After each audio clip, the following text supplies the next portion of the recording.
IPL ট্ৰফীৰ নিজৰ দলৰ নামটো খোদিত কৰাৰ বাবে যি 17 বছৰীয়া অপেক্ষা, সেই অপেক্ষাৰ অন্ত পৰিল। নমস্কাৰ, মই দেৱৰ্ষী গৌতম। 2008 চনত পোনপ্ৰথমবাৰৰ বাবে ফ্ৰেঞ্চাইজি ক্ৰিকেটৰ আৰম্ভণি ভাৰতীয় ক্ৰিকেট নিয়ন্ত্ৰণ বোৰ্ড চমুকৈ BCCIৰ অধীনত আৰম্ভ কৰা হৈছিল। শচীন তেণ্ডুলকাৰ, সৌৰভ গাংগুলী, ৰাহুল দ্ৰাবিড়, অনিল কুম্বলে, বীৰেন্দ্ৰ সেহৱাগ, মহম্মদ কাইফ, যুৱৰাজ সিং আদিৰ দৰে ভাৰতীয় তাৰকা ক্ৰিকেটাৰসকলৰ উপৰিও Shane Warne, Ricky Ponting, Adam Gilchrist, Graeme Smith, Atapattu, Sangakkara, Shoaib Akhtar, Brendon McCullum আদিৰ দৰে বিদেশী তাৰকা ক্ৰিকেটাৰসকলেও এই প্ৰতিযোগিতাখনত সৰ্বমুঠ 8টা দলক প্ৰতিনিধিত্ব কৰিছিল। যদিও 2008 চনত 8টা দলেৰে IPLখন অনুষ্ঠিত কৰা হৈছিল, কিন্তু বৰ্তমান সময়ত IPLত মুঠ দলৰ সংখ্যা হৈছে 10টা। ভাৰতীয় ক্ৰিকেটৰ উজ্জ্বল ভৱিষ্যতৰ কথা চিন্তা কৰিয়ে IPLৰ দৰে এখন ব্যয়বহুল ক্ৰিকেট ফ্ৰেঞ্চাইজি লীগৰ আৰম্ভণি কৰা হৈছিল। বহু আশা আৰু সম্ভাৱনাক বাস্তৱ কৰাৰ চিন্তাৰে 2008 চনত আৰম্ভ হোৱা এই IPL প্ৰতিযোগিতাখন আহি 2025 চনত উপনীত হ'ল। IPLৰ 18 বছৰীয়া ইতিহাসত বহু নিয়ম সলনি হ'ল, বহু খেলুৱৈৰ জীৱনলৈ উৎখান আহিল, বহু ক্ৰিকেটাৰৰ কেৰিয়াৰ শূন্য হৈ পৰিল, বহু দল সলনি হ'ল, বহু খেলুৱৈয়ে ট্ৰফি জিকাৰ আশা পূৰণ কৰিলে, বহু খেলুৱৈয়ে অপূৰ্ণ আশাৰে ক্ৰিকেট কেৰিয়াৰ সমাপ্ত কৰিলে, বহু খেলুৱৈয়ে আজিও যুঁজি আছে IPLৰ ট্ৰফিত এটা চুমুক দিবলৈ। 18 বছৰীয়া ইতিহাসত এতিয়ালৈকে মুঠ 7টা দলে IPLৰ ট্ৰফি বিজয়ী হ'বলৈ সক্ষম হৈছে যদিও 2025 চনৰ যে 18 নম্বৰ IPLৰ সংস্কৰণ চলি আছে, এই IPLৰ সংস্কৰণত এটা নতুন দলে 8ম দল হিচাপে IPLৰ ট্ৰফি জিকাৰ সুযোগ লাভ কৰিছে আৰু তেওঁলোকে IPLৰ ট্ৰফি জিকাৰ সোৱাদ লাভ কৰিছে। এয়া আছিল 2008 চনৰ 19 বছৰ অনুৰ্ধ ভাৰতীয় দলক নেতৃত্ব প্ৰদান কৰি দ্বিতীয়বাৰৰ বাবে ভাৰতবাসীক আণ্ডাৰ-19 বিশ্বকাপ বিজয়ীৰ সোৱাদ প্ৰদান কৰিছিল দিল্লীৰ এগৰাকী যুৱ ক্ৰিকেটাৰে। সেই বৰ্ষতে আৰম্ভ হোৱা ক্ৰিকেটৰ মেগা ইভেণ্ট IPLৰ ৰয়েল চেলেঞ্জাৰ্ছ বেংগালুৰু চমুকৈ RCBৰ দলৰ সৈতে সেই দিল্লীৰ যুৱ ক্ৰিকেটাৰগৰাকীয়ে চুক্তিবদ্ধ হৈছিল। এগৰাকী যুৱ ক্ৰিকেটাৰ হিচাপে সান্নিধ্য লাভ কৰিছিল বিশ্ব ক্ৰিকেটৰ কিংবদন্তি cricketer Rahul Dravid, Anil Kumble, Jacques Kallis, Dale Steyn, Zaheer Khan আদিৰ দৰে খেলুৱৈ।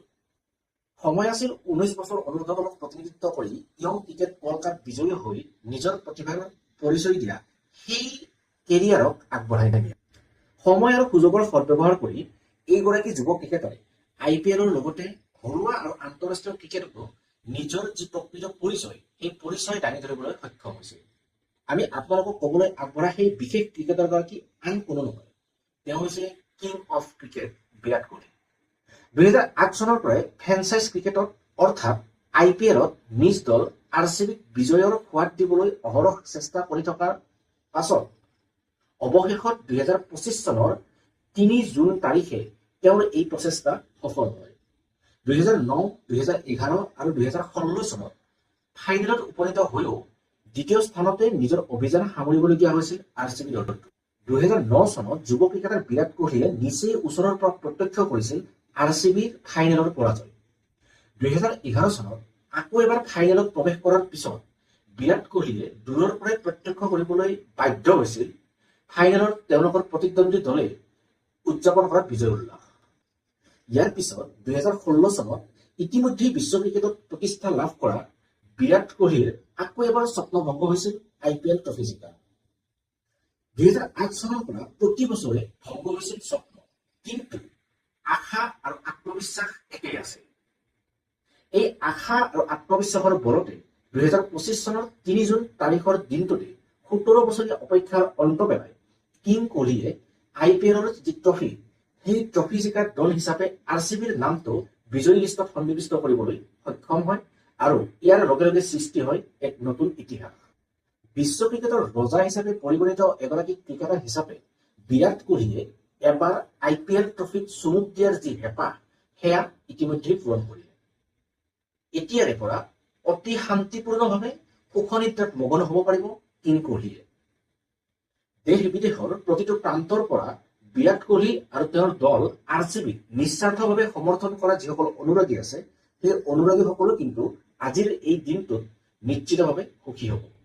বিৰাট কোহলিৰ লগতে RCBৰ এই দলটোৱে IPL জিকাত আঁৰত থকা অন্য যি খেলুৱৈসকল আছে, সেই খেলুৱৈসকলো কিন্তু সমানে প্ৰশংসাৰ যোগ্য। বিৰাট কোহলি আৰু RCBয়ে আজি এটা কথা প্ৰমাণ কৰি দিলে যে চেষ্টাৰ অসাধ্য একো নাই। চেষ্টা কৰিলে সফলতা নিশ্চিতভাৱে আহিব। হয়তো সফলতা অকণমান দেৰিকে আহিব পাৰে, কিন্তু চেষ্টা যদি আপুনি কৰে বা যদি চেষ্টা আমি কৰোঁ, তেনেহ'লে চেষ্টাৰ যি ফল সেয়া আপুনি নিশ্চিতভাৱে লাভ কৰিব। আজি এই ভিডিঅ'টোৰ শেষত আমি 2025-ৰ 18 নম্বৰ IPL সংস্কৰণ বিজয়ী হ'বলৈ সক্ষম হোৱা বিৰাট কোহলিক অভিনন্দন জনাইছো। লগতে তেওঁৰ দল RCBৰ প্ৰতিগৰাকী খেলুৱৈ আৰু ছাপোৰ্ট ষ্টাফক আমি অভিনন্দন জনাইছো। লগতে RCBৰ প্ৰতিগৰাকী সমৰ্থক, প্ৰতিগৰাকী অনুৰাগীকে আমি বিশেষভাৱে অভিনন্দন জনাইছো। RCBৰ বিজয়ত RCBৰ যিসকল অনুৰাগী আৰু তেওঁলোকৰ সমৰ্থক আছে, সেই সমৰ্থকসকলৰ ভূমিকা কিন্তু সঁচাকৈ উল্লেখযোগ্য। 17টাকৈ বছৰ IPLৰ খিতাপ জিকিব বুলি মনত যি বিশ্বাস, যি মনোবল, সেই মনোবল, সেই বিশ্বাস দৃঢ়তাৰে বান্ধি ৰাখি RCBক ছাপোৰ্ট কৰি যোৱা প্ৰতিগৰাকী সমৰ্থকক আমি আকৌ এবাৰ জনাইছো অভিনন্দন। আজিৰ ভিডিঅ'টো ইমানতে সমাপ্ত কৰিছো।